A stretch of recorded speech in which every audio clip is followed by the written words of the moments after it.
Salut à tous ceux qui sont nouveaux, bienvenue. Et à tous ceux qui reviennent, content de vous revoir. Dans la vidéo précédente, nous avons appris que la raison pour laquelle, pendant des siècles, les gens ont attendu et espéré la venue de celui dont Ésaïe parle dans ses écrits, est qu'ils savaient que lui seul est un pour proclamer la bonne nouvelle, guérir, libérer, restaurer et apporter la grâce.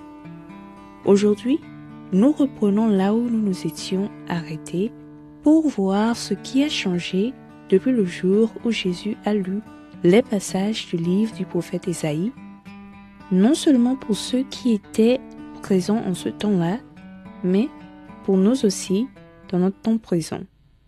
Alors, sans plus attendre, commençons. Si vous vous rappelez de la dernière vidéo, nous avons vu qu'un jour de sabbat, comme à son habitude, Jésus s'est rendu à la synagogue dans la ville où il a grandi, qui est Nazareth.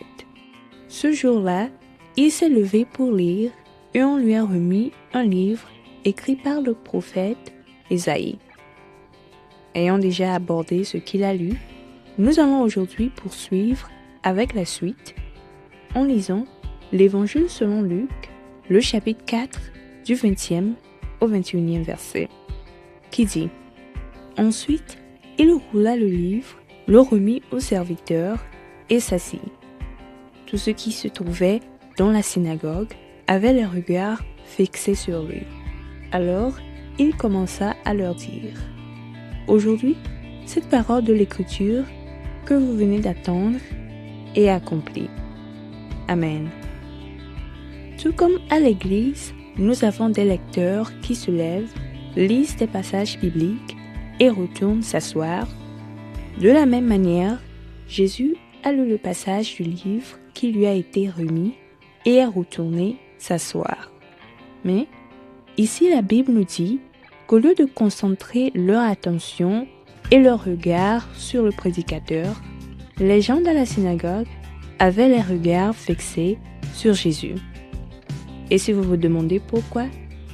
Eh bien, c'est parce qu'après sa lecture, la présence du Saint-Esprit s'est manifestée et a été ressentie par tous. Et donc, avec tous les regards fixés sur lui, il dit « Aujourd'hui, cette parole de l'Écriture que vous venez d'attendre est accomplie. » Ce qui signifie que tout ce que le prophète Ésaïe a écrit n'était plus figé dans le papier, mais c'était réalisé.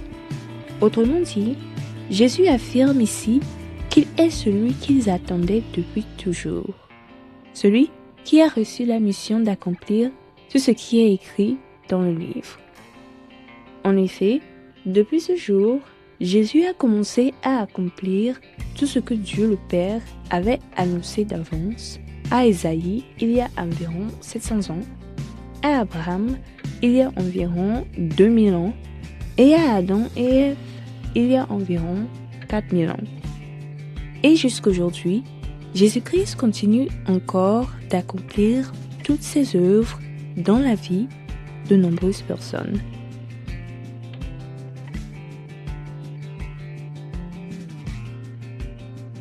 Bien-aimés en Christ, dans l'Évangile selon Jean, le chapitre 8, verset 32, il est écrit « Vous connaîtrez la vérité et la vérité vous affranchira. » La vérité est que Jésus-Christ est le seul Seigneur et Sauveur de l'humanité.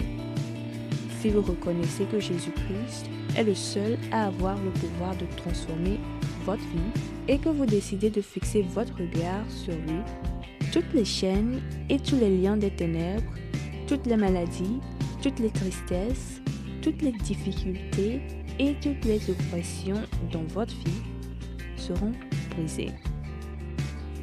Vous connaîtrez alors la paix et la joie véritable. Dans les moments difficiles, vous direz « Mon âme est en paix », car le Seigneur Jésus-Christ a déjà triomphé pour vous.